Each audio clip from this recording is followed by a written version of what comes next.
What about the possibility that they soften some of the UN sanctions against conventional weapons sales to and from Iran, which is one of the sticking points now late in the game?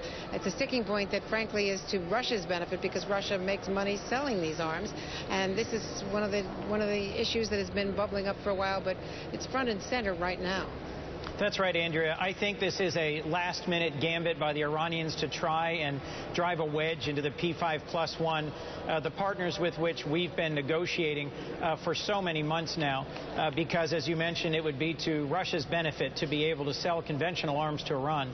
Look, Andrea, like many other senators, I have real concerns about what Iran will do with the funding that they would get from sanctions relief in the event there is an agreement.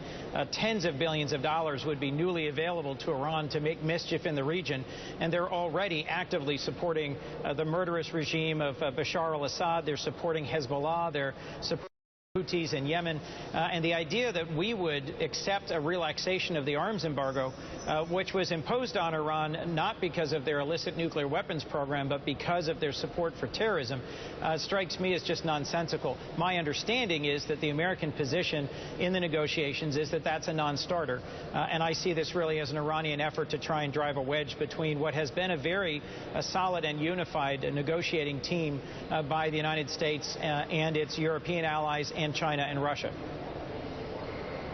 Senator, can you imagine a scenario where you, as a Democrat, would go against the president if he and John Kerry tell you that this is a good deal?